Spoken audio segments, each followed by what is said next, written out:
हरिः ओं। श्री गुरुभ्यो नमः। हरिः ओं। ॐ शन्नो मित्रः शं वरुणः शन्नो भवत्वर्यमा शन्न इन्द्रो बृहस्पतिः शन्नो विष्णुरुक्रमः।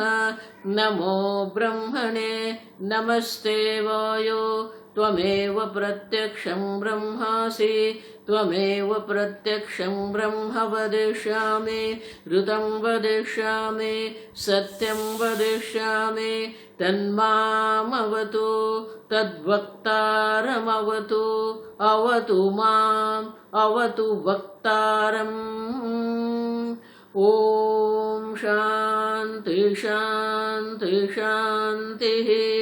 ॐ सहनाववतु सहनौ भुनक्तु सह वीर्यं करवावहै तेजस्विनावधीतमस्तु मा विद्विषावहै। ॐ शान्ति शान्ति शान्तिः। सदाशिवसमारम्भां शङ्कराचार्यमध्यमाम् अस्मदाचार्यपर्यन्तां वन्दे गुरुपरम्परां। श्रुतिस्मृतिपुराणानाम् आलयं करुणालयं नमामि भगवत्पादं शङ्करं लोकशङ्करं शङ्करं शङ्कराचार्यं केशवं बादरायणं सूत्रभाष्यकृतौ वन्दे भगवन्तौ पुनः पुनः। ईश्वरो गुरुरात्मेति मूर्तिभेदविभागिने व्योमवद्व्याप्तदेहाय दक्षिणामूर्तये नमः। निधये सर्वविद्यानां विषजे भवरोगिणां गुरवे सर्वलोकानां दक्षिणामूर्तये नमः। ॐ नमः प्रणवार्थाय शुद्धज्ञानैकमूर्तये निर्मलाय प्रशान्ताय दक्षिणामूर्तये नमः। ॐ नमः श्रीशङ्करानन्द गुरुपादाम्बुजन्मने सविलासमहामोह ग्राहग्रासैककर्मणे।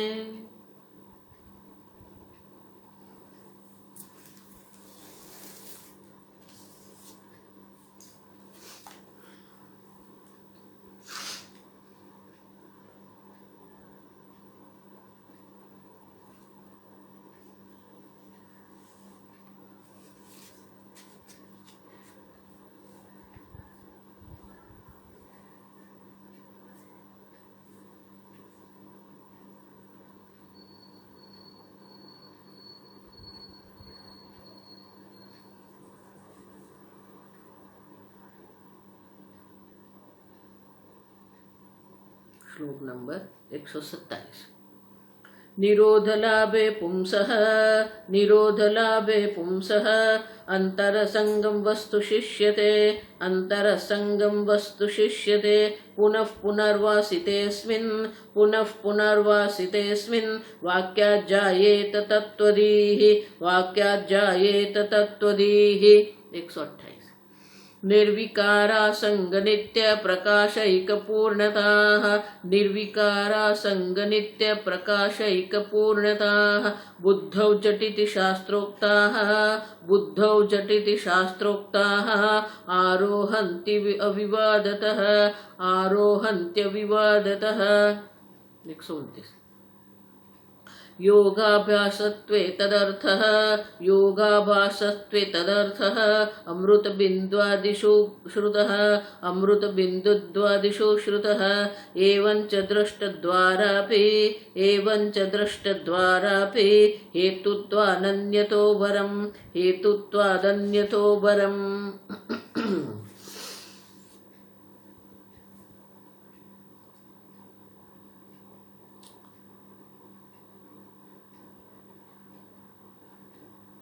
निर्गुण उपासना के द्वारा भी प्रतिबंधक की निवृत्ति होती है और अपरोक्ष ब्रह्म ज्ञान में हमारी स्थिति होती है।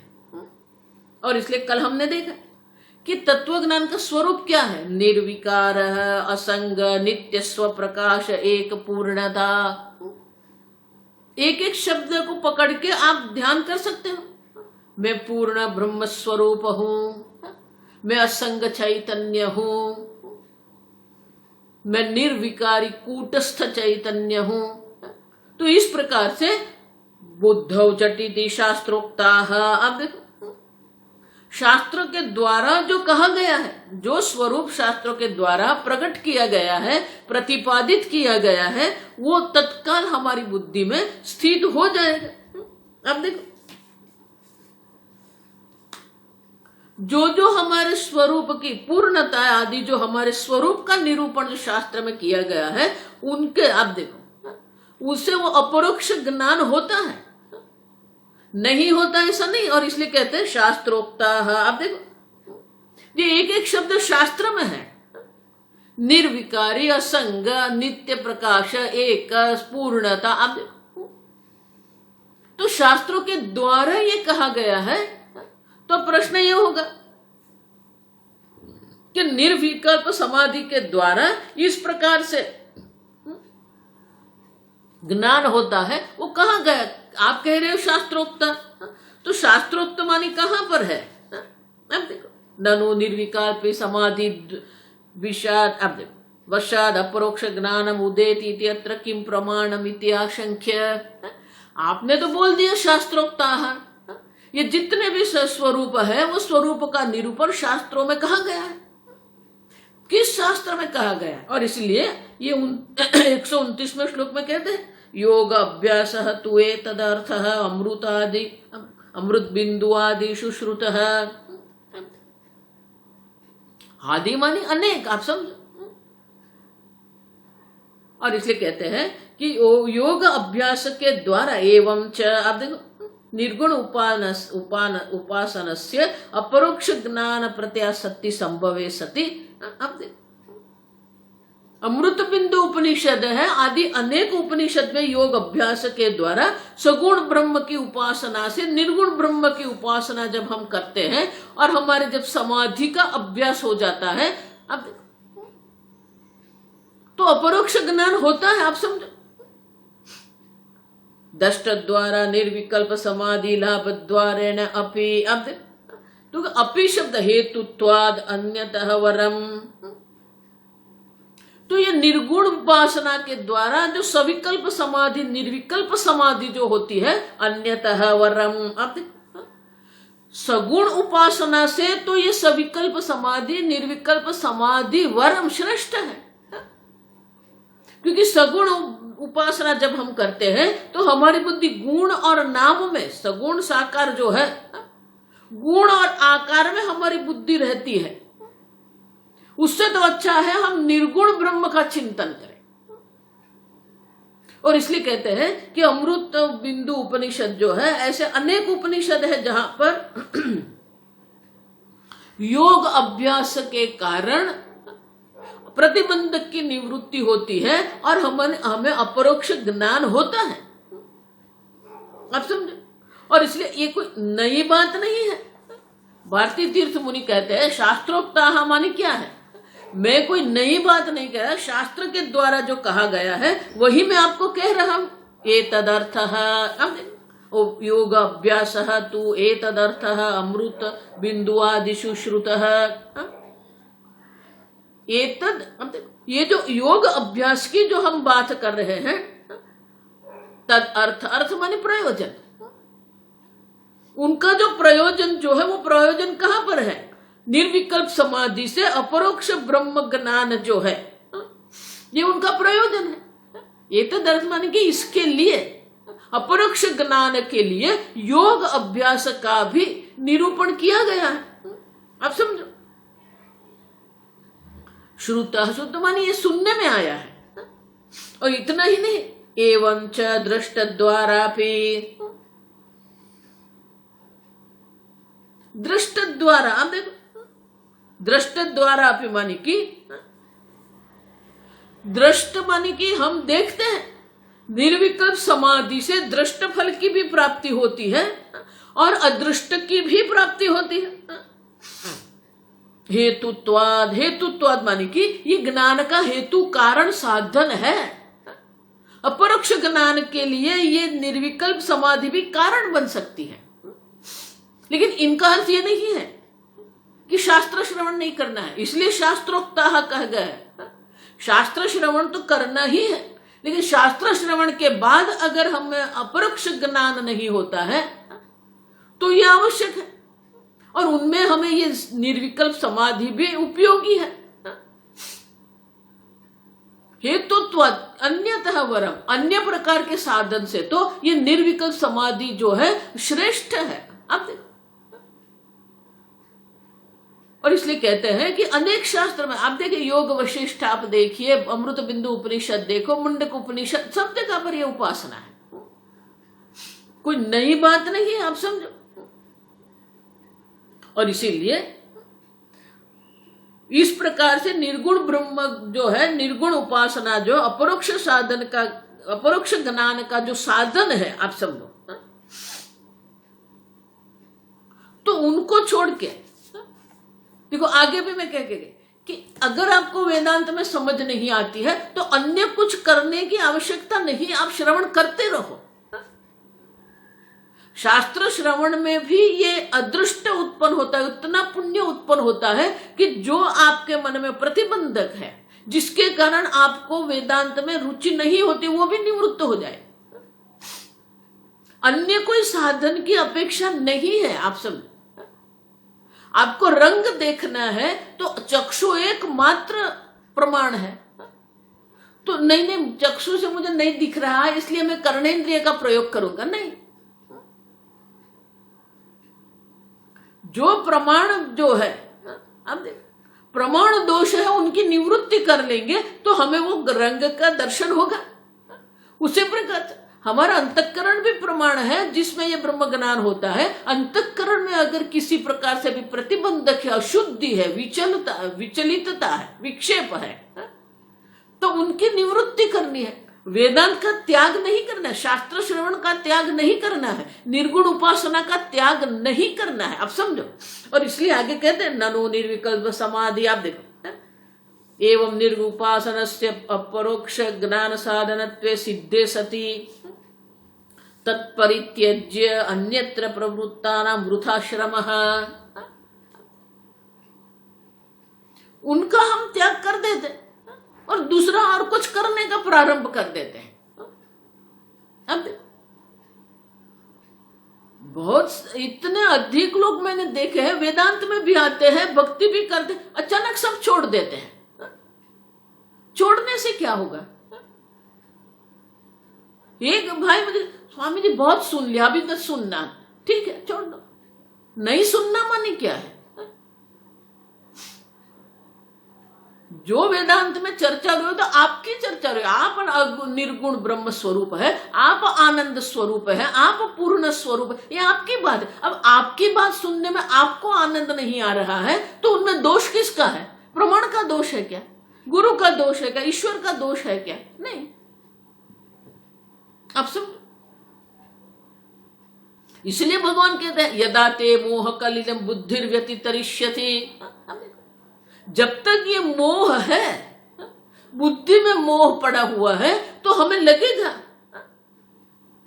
लेकिन उसका अर्थ ये नहीं कि त्याग कर देने का। और इसलिए कहते हैं कि अगर और स्थान पर आप जाएंगे तो ये तो वृथा परिश्रम हो जाएगा आपके लिए। और इसलिए आगे के श्लोक में कहते हैं, श्लोक नंबर 130, उपेक्ष तीर्थयात्रा जपादीनेव कुर्वताम्, उपेक्ष तीर्थयात्रा जपादीनेव कुर्वताम्, पिंडम समुत्सृज्य करम, पिंडम समुत्सृज्य करम लेढीति न्याय आपतेत्, करम लेढीति न्याय आपतेत्।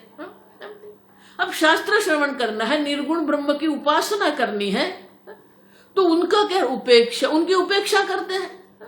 अब देखो लोगों के मन में क्या क्या आता रहता है,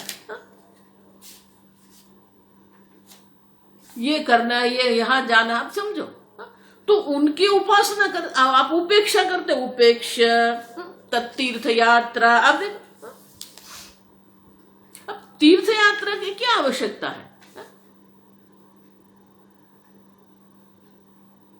एक साधक जो ऋषिकेश आश्रम में रहकर ये शास्त्र श्रवण सब कर रहे थे, तब स्वामी जी वहां गए तो बोले स्वामी जी केदारनाथ पैदल जाना है। अब समझो, तीर्थ यात्रा हम ये नहीं कहते कि गलत है, अयोग्य है, अनुचित है, ऐसा नहीं कहते हम,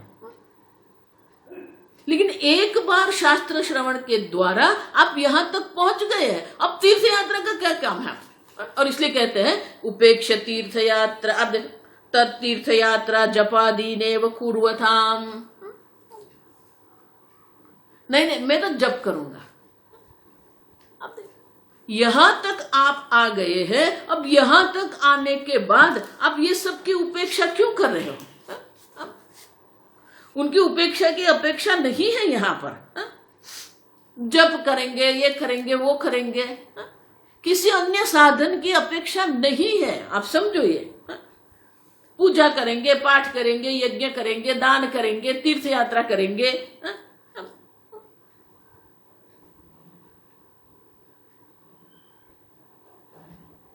तो बोले ये क्या है?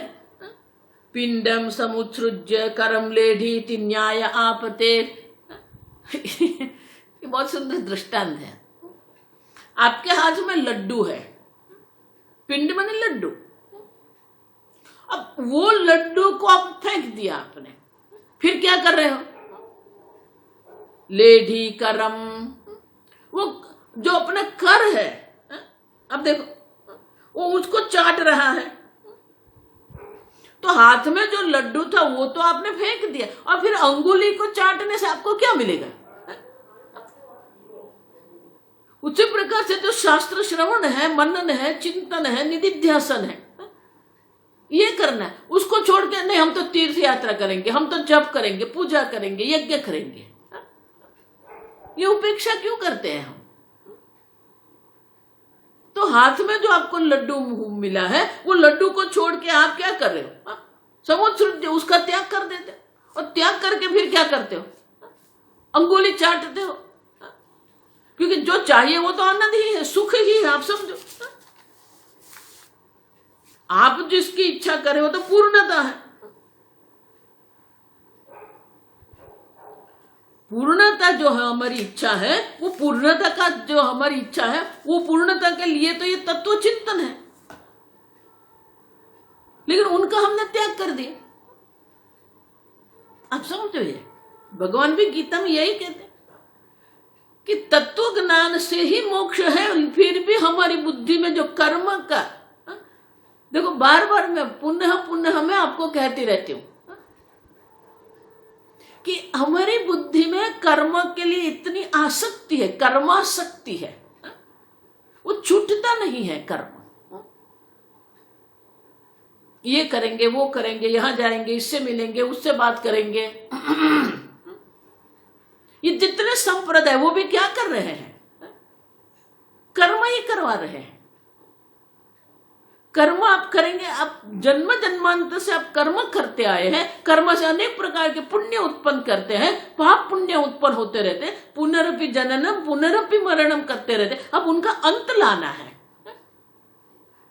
लेकिन कर्म में इतनी हमारी आसक्ति होती है कि ये छूटता नहीं, किसी और प्रकार से भी हम कर्म करते रहते हैं। ये करना है, वो करना है। अब उपरति ही, उपरति माने कि कर्म का ही हमें त्याग करना, संन्यास है। सही में जो संन्यास है वो कर्म का संन्यास है, क्योंकि कर्म से तो हमारी बुद्धि विचलित रहेगी, विक्षिप्त रहेगी, बहिर्मुख रहेगी, और जितनी बहिर्मुखता रहेगी उतना ये ध्यान करना, उपासना करना हमारे लिए कठिन होता जाएगा। अब समझो, ते तम भुक्त्वा स्वर्गलोकम विशालम क्षीण पुण्यमर्थलोकम विशन्ति। अब वेदवाद रतः पार्थ नान्यदस्ति वादिनः। कर्म में हमारी बुद्धि अटक गई है। कर्म फल का त्याग करना वो कर्म योग है, भक्ति है। कर्म का त्याग करना वो संन्यास है। लेकिन वो कर्म का त्याग नहीं होता है, और इसके कारण क्या होते हैं? उपेक्ष तीर्थ यात्रा जपादीन व कुर्वन्ति। अब देखो,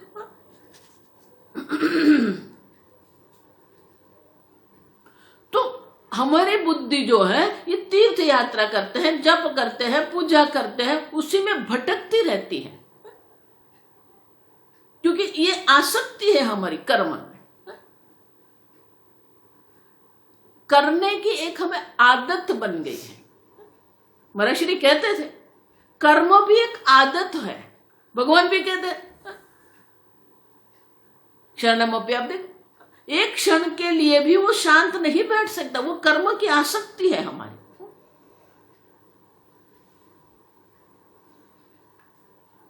एक क्षण के लिए भी कर्म किए बिना हम नहीं रह सकते। अब शांत, इसलिए मैं बोल रही हूं, कुछ नहीं कर सकते हो, 10 मिनट शांति से बैठो, कुछ नहीं करना है, न जप करना है, न पाठ करना है, न ध्यान करना, कुछ। अब बैठो अपने आप के साथ, कुछ नहीं करना। अब you just sit with yourself, अपने साथ बैठो, अपने आप को देखो, मैं पूर्ण हूं। और इसीलिए कहते, तो बोले नहीं, आप जो कह रहे हो ना निर्विकल्प समाधि, आगे के श्लोक में, ननु आत्म तत्व विचारम परित्यज्य निर्गुण उपासनम कुर्वताम अपि अयम न्यायः समानः। तो बोले आप जो ये कह रहे हैं निर्गुण उपासना, तो वो भी तो कर्म ही है ना। तो आत्म तत्व का विचार करने के स्थान पर ये आप भी तो कह रहे हो निर्गुण उपासना करो। आपने ही तो कहा निर्गुण उपासना जो है वो कर्म है, मानस कर्म है। तो इति समान अन्य, तो वो भी तो समान न्याय हो गया। आप निर्गुण उपासना करो कहते रहते हो, तो निर्गुण उपासना भी तो कर्म ही है, और आप कह रहे हो कर्म नहीं करना है। अब देखो, आत्म तत्व का हमें तो विचार करना है, निर्गुण ब्रह्म की उपासना हम क्यों करते हो? और आगे के श्लोक में इसलिए कहते हैं, अरे निर्गुण ब्रह्म की उपासना है, वो भी तो आत्म तत्व का विचार है, क्योंकि आप अपने स्वरूप का ही विचार कर रहे हैं आप सब। और इसलिए आगे के श्लोक में कहते हैं, श्लोक नंबर 131, उपासका नाम अप्येवं विचार त्यागतो यदि बाढ़ं तस्माद् विचारस्य असंभवे योग ईरितः।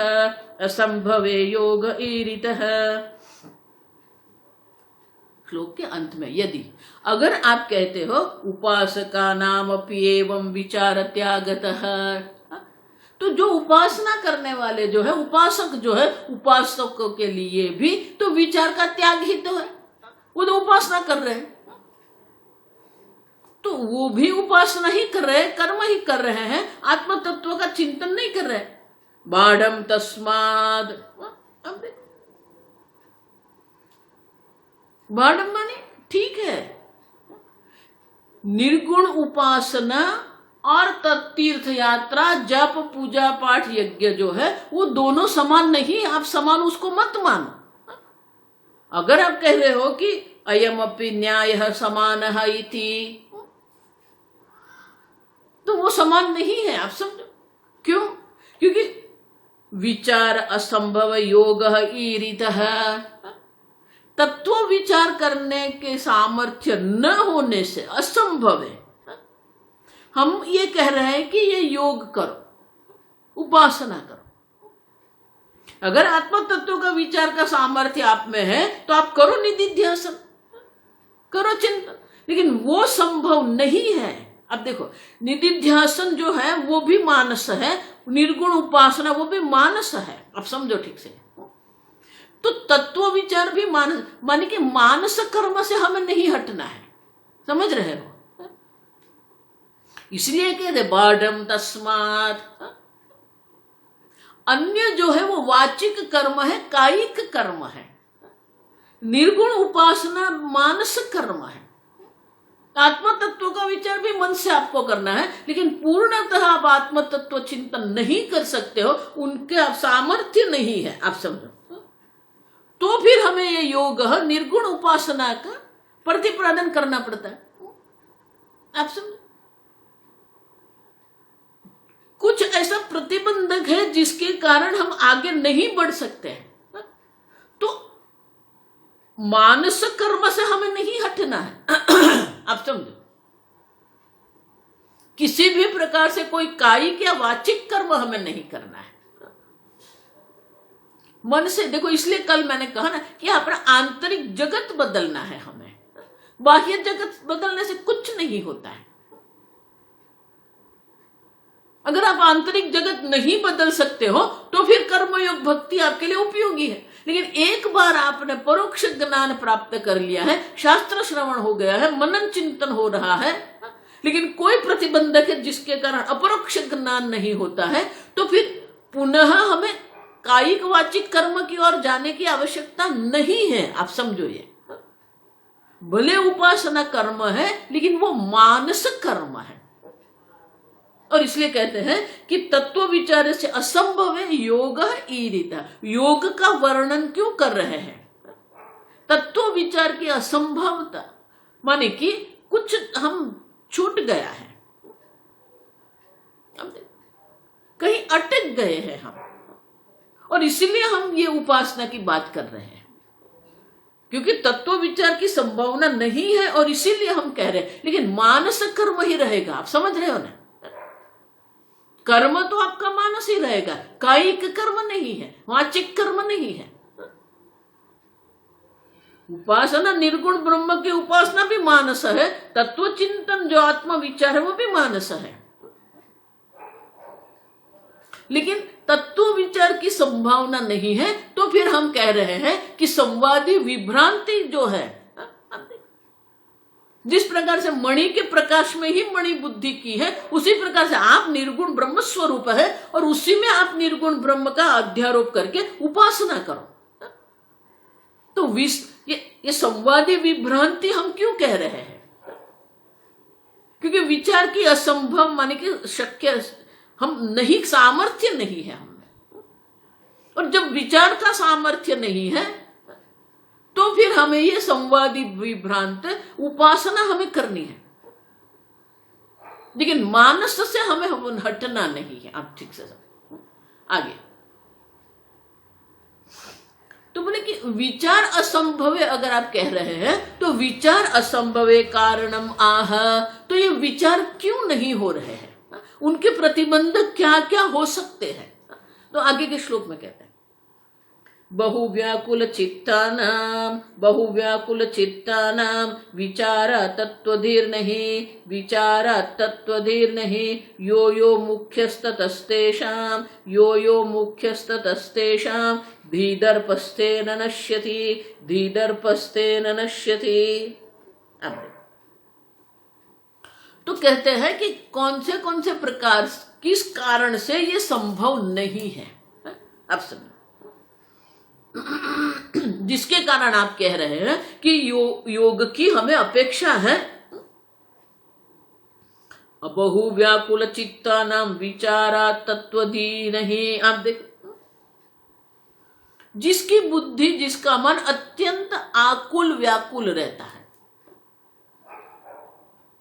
अब देखो, छोटी छोटी बात में हम हमारी बुद्धि को बिगाड़ देते हैं।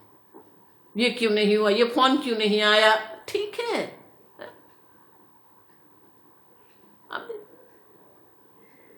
लेकिन ये एक विक्षिप्त, आप समझो, जिस प्रकार से भोग की आदत होती है ना,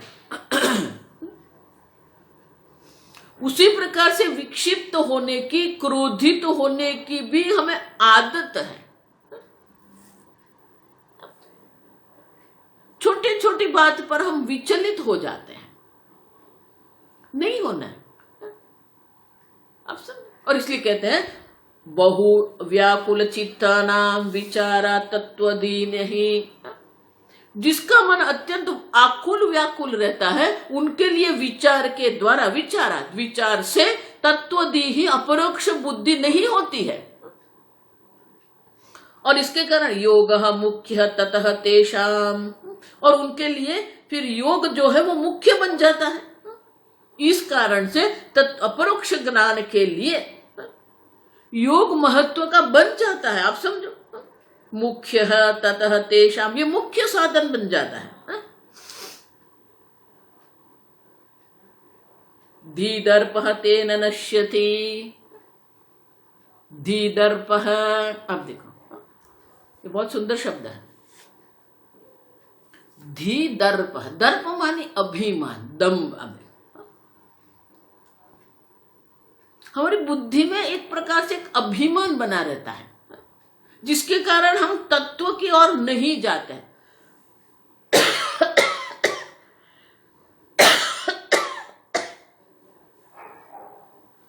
हमारी बुद्धि तत्व की ओर नहीं जाती है।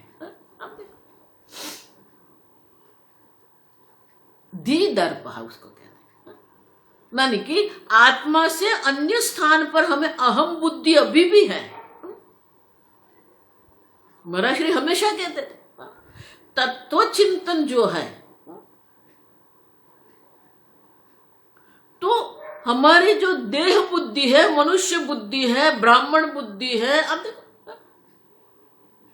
ये इतनी हमारे मैं मनुष्य हूं इतना दृढ़ हो गया है हमारे मन में, मैं देह हूं इतना दृढ़ हो गया है। तो ये धी दर्प माने कि ये एक प्रकार से हमारे मन में बैठ गया है, वो निकलता नहीं है। मैं मनुष्य हूं, ये मनुष्य बुद्धि है। मनुष्य कहते थे कि इतना श्रवण किया है, इतना चिंतन करने के बाद ये ब्राह्मण बुद्धि, ये मनुष्य बुद्धि निवृत्त नहीं होती है। और इसलिए कहते हैं धी दर्पः तेन नश्यति, ये जो बुद्धि है, धी मानी बुद्धि, आप देखो, दर्प मानी अभिमान। तो इस प्रकार से जो देहात्म बुद्धि करके बैठे या देहात्म अभिमान करके जो हम बैठे हैं, उनके कारण हमारी बुद्धि जो है तत्व चिंतन की ओर नहीं जाती है। और इसलिए योग यह मुख्य ततः तेषाम, अब देखो जिस प्रकार से, अब देखो जिस प्रकार से हम जहां जहां हमारी बुद्धि अटक गई है, वहां से हमारी बुद्धि को हटाने के लिए योग मुख्य है। अब देखो तेन धी दर्पः नश्यति, जहां हमारी बुद्धि अटक गई है। देखो ये रज्जु सर्प का जो दृष्टांत है ना, दृष्टांत जो है वो हमेशा सरल होता है, क्योंकि तो हमें समझ में आ जाएगा। घट और मृद, मिट्टी, तो मिट्टी और घट का जो दृष्टांत है वो भी बहुत सरल है।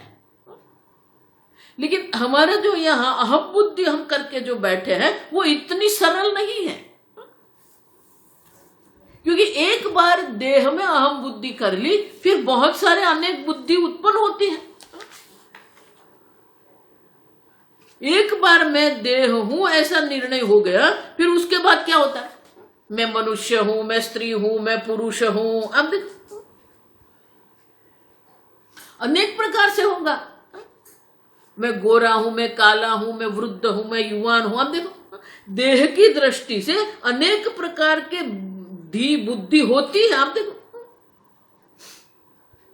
और इसीलिए निर्गुण ब्रह्म की जो उपासना है वो मुख्य उपासना बन जाती है, जिसके कारण जो असंभव जो है वो संभव बन सकता है। तत्व विचार के लिए जो प्रतिबंधक है, जिसके कारण हमारी बुद्धि आकुल व्याकुल रहती है, और आकुल व्याकुलता का कारण क्या है, देहात्म बुद्धि है। आप देखो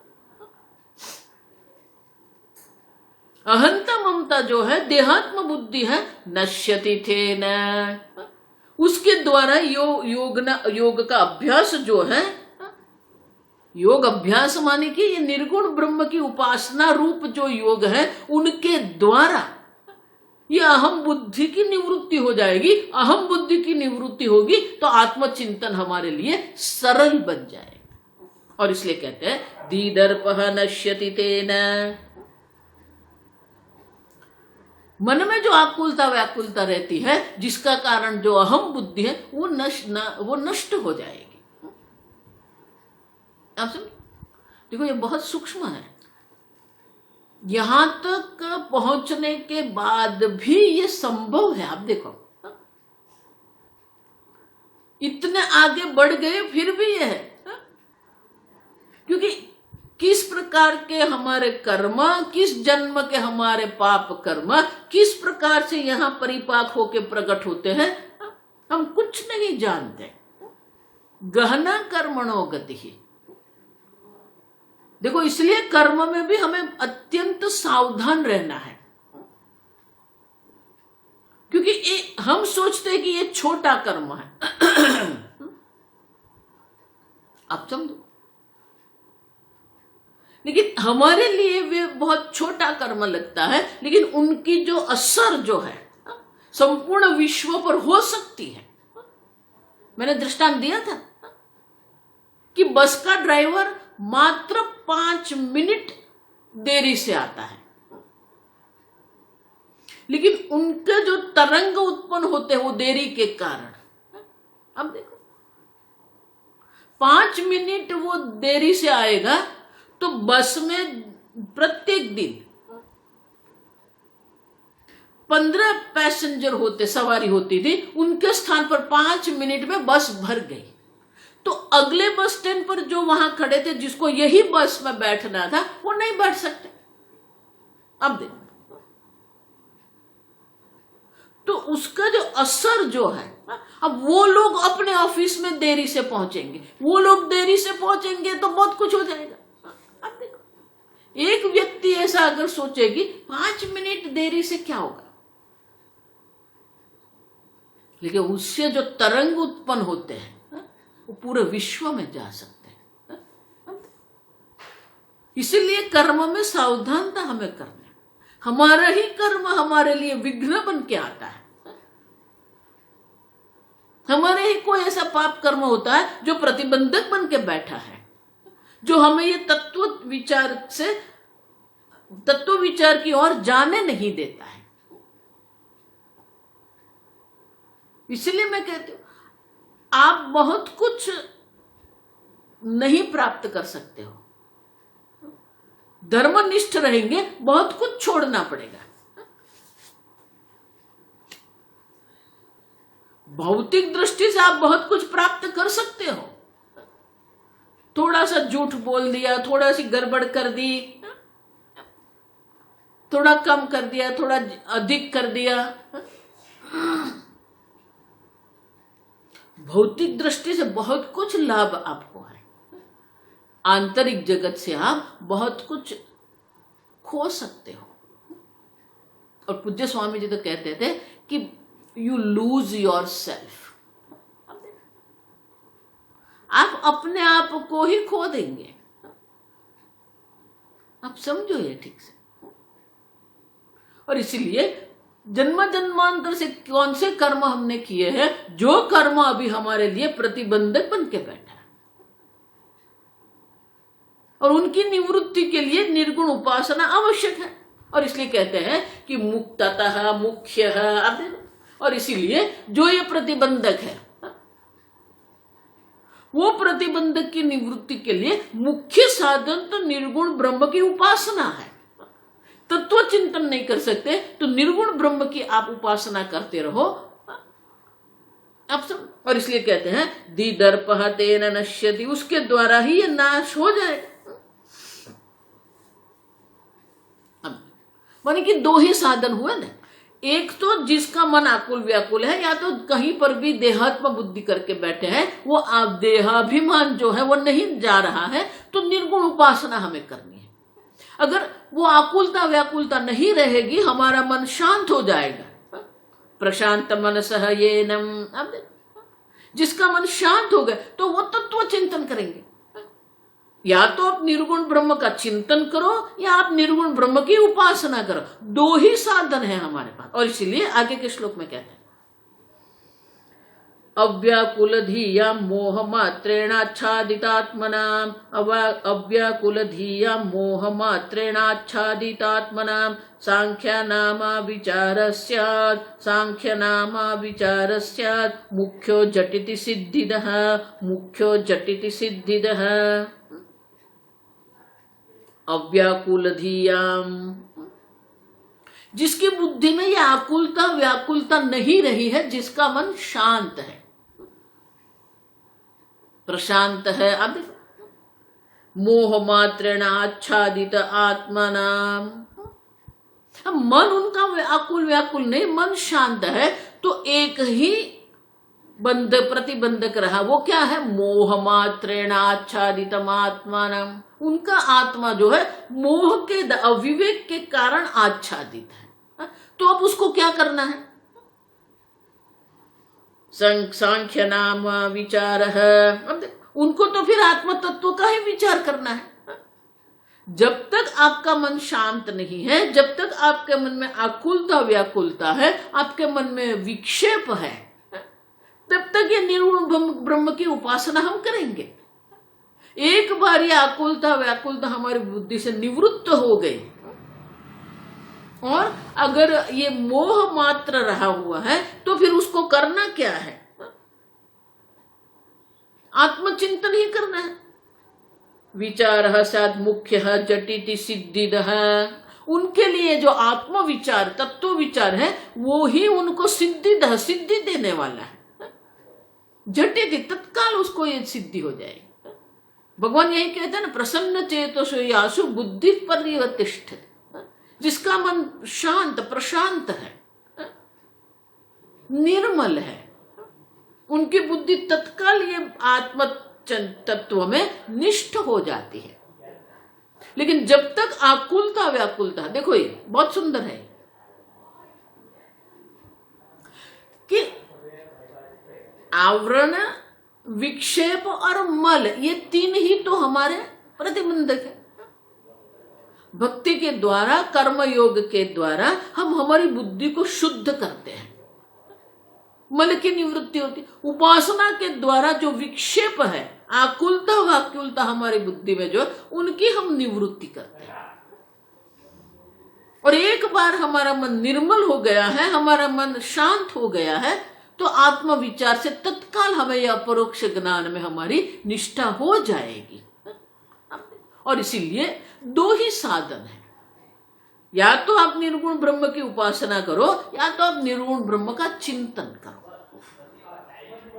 मन में आकुलता व्याकुलता है तो आप उपासना करो, मन शांत है आप तत्व चिंतन करो, आपको तत्कालीय अपरोक्ष ज्ञान अवश्य हो जाएगा। माने कि मानस कर्म से हटना नहीं है। अब यहां तक आ गए तो फिर बाह्य नहीं करना, मानस कर्म में बैठे रहो, ये सब छोड़ दो आप सब। और इसलिए कहते हैं कि मुख्य जो है वो तो वही रहेगा, मुख्य है जटित। आप देखो, उनके लिए आत्म विचार मुख्य है, जिसका मन आकुल व्याकुल, उसके लिए निर्गुण ब्रह्म जो है वो मुख्य साधन है। आकुल व्याकुलता नहीं है तो आत्म विचार मुख्य साधन है, और उसके द्वारा ही सिद्धिदः मानेगी, उसके द्वारा ही उनको अपरोक्ष ज्ञान की प्राप्ति हो जाएगी। आप देखो,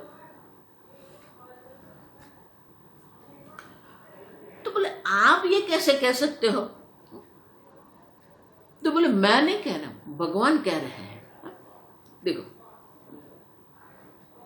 तो बोले आप कहा कैसे कहते? देखो, भगवान ने 5वें अध्याय में ये कहा है, तो ये श्लोक का यहां पर अवतरण करते हैं 134 में।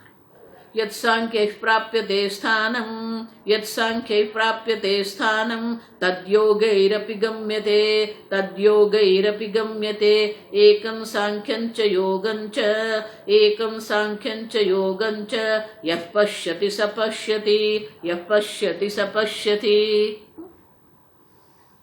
यत्सांख्यै, सांख्य माने कि संन्यास, तत्वज्ञान, आत्मविचार। यत्सांख्यै प्राप्यते स्थानं तद्योगैरपि गम्यते। योग माने उपासना। क्यों? ब्रह्म रूप जो स्थान जो है, आप समझो, ब्रह्म ज्ञानी सांख्य ही, सांख्य मानी जो ब्रह्म ज्ञानी जो है, जो ब्रह्म चिंतन करते हैं, वो ब्रह्म ज्ञानियों को जो स्थान की प्राप्ति होती है वही स्थान की प्राप्ति योग ही माने कि योगियों, ब्रह्म निर्गुण ब्रह्म की जो उपासना करने वाले योगी हैं उनको भी वही स्थान की प्राप्ति होती है। सांख्य ही माने कि जो ब्रह्म ज्ञान का चिंतन करने वाले हैं, योग ही माने कि जो निर्गुण ब्रह्म की उपासना करने वाले हैं। दोनों को जो प्राप्त होगा वो तो अपरोक्ष ज्ञान ही है, आप समझो। और इसलिए भगवान कहते हैं जो सांख्य और योग दोनों को एक देखते हैं वही देखते हैं, यह पश्यति स पश्यति। अब और इसलिए या तो आप निर्गुण ब्रह्म की उपासना करो या तो आप निर्गुण ब्रह्म का चिंतन करो। और उनमें विशेषता क्या है? जिसका मन आकुल व्याकुल है, जिसका मन अभी भी कहीं न कहीं अटक गया है, उनके लिए निर्गुण ब्रह्म की उपासना है। जिनका मन शांत है वो निर्गुण ब्रह्म का चिंतन करेंगे। लेकिन जो प्राप्त होगा वो अपरोक्ष ज्ञान ही है। अपरोक्ष ज्ञान से उनके मुक्ति प्राप्ति होती है। और इसलिए कहते हैं एकम सांख्यम च योगम च, यह दोनों में एक जो देखते हैं वही देखते हैं, मानी कि उनकी दृष्टि जो है, उनके जो समझ जो है, उनका जो ज्ञान है वो ठीक है। ये विभाग कहीं पर नहीं है, आप समझो। लेकिन जो है वो मानस है, या तो निर्गुण ब्रह्म की उपासना करो या निर्गुण ब्रह्म का चिंतन करो। लेकिन दोनों से जो प्राप्त होगा वो तो अपरोक्ष ज्ञान ही है। और वही अपरोक्ष ज्ञान है जो हमें मुक्ति की ओर ले जाते हैं। और इसलिए कहते हैं, बोले ये तो गीता ने वाक्य है, और गीता तो महाभारत में आया है, श्रुति माता है। तो आगे कहते श्रुति तत्कारणम सांख्य योगादि अधिगम्यति ही श्रुति, तत्कारणम सांख्य योगा अधिगम्य इति श्रुति, यस्तु श्रुतेर्विरुद्धः आभास सांख्य योगयोः, यस्तु श्रुतेर्विरुद्धः आभास सांख्य योगयोः, तत्कारणम सांख्य योग अधिगम्य इति ही श्रुति ही। अब देखो, बोले कि ये कोई नई बात नहीं है, शास्त्र में भी श्रुति भी यही कहती है। श्रुति माता भी उसी प्रकार से कहती है जो गीता कहते हैं। भगवत गीता कोई नई बात नहीं कर रहे, आप समझो।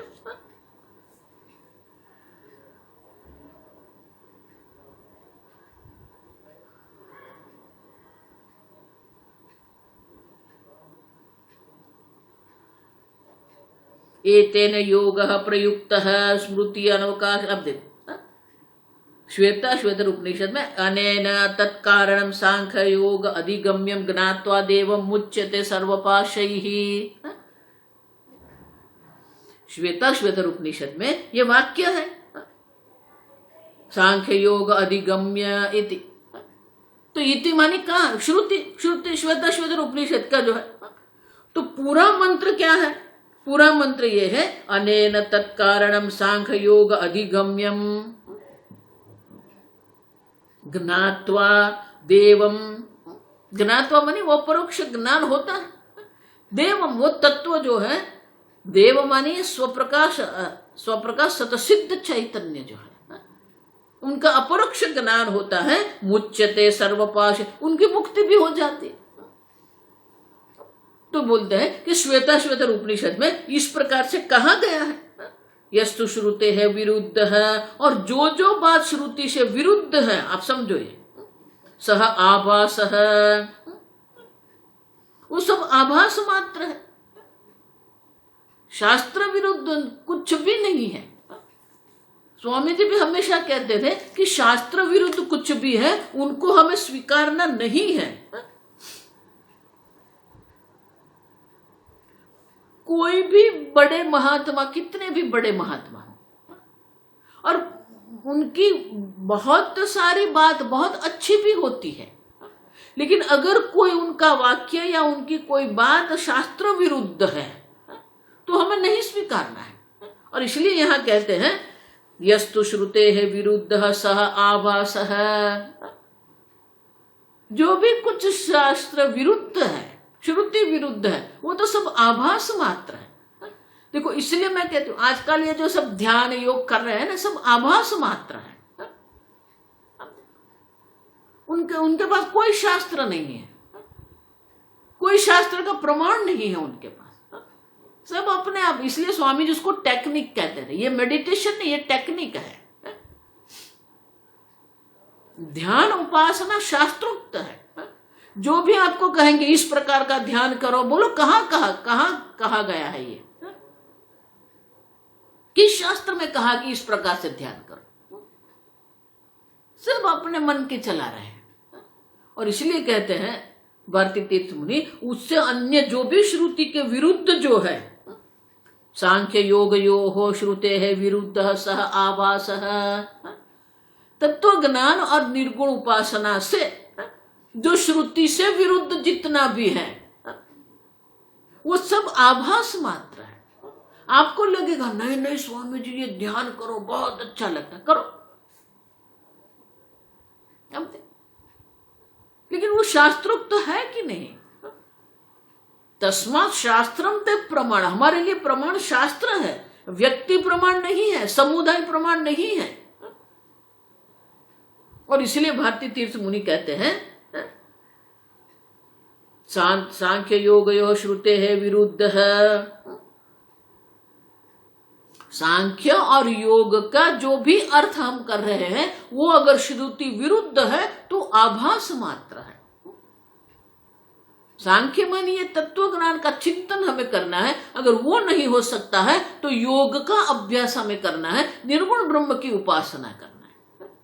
और उससे विरुद्ध जो भी कुछ है वो श्रुति विरुद्ध है, और इसलिए वो श्रुति विरुद्ध जो भी कुछ है वो आभास मात्र है।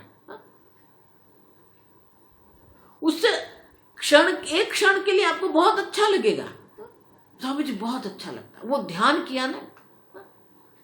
आजकल ही आप देखो बहुत कुछ आता है, मॉर्निंग मेडिटेशन बहुत कुछ आता है यूट्यूब पर। स्वामी जी वो ध्यान किया ना, बहुत अच्छा लगा, ठीक है करो, करते रहो, कुछ तो करो। लेकिन उनके पीछे कोई शास्त्र है कि नहीं? योग शास्त्र है, अब देखो। और इसलिए कहते हैं अगर वो शास्त्र विरुद्ध है तो फिर वो आभास है, वो आपको कहीं पर नहीं ले जाओ, अपरोक्ष ज्ञान नहीं करा सकता है, निर्गुण ब्रह्म का ज्ञान वो नहीं करा सकता है। अगर निर्गुण ब्रह्म का ज्ञान नहीं होगा, अपरोक्ष ज्ञान नहीं प्राप्त करेंगे तो आपको मोक्ष की भी प्राप्ति की कोई संभावना नहीं है। आगे हम कल देखेंगे।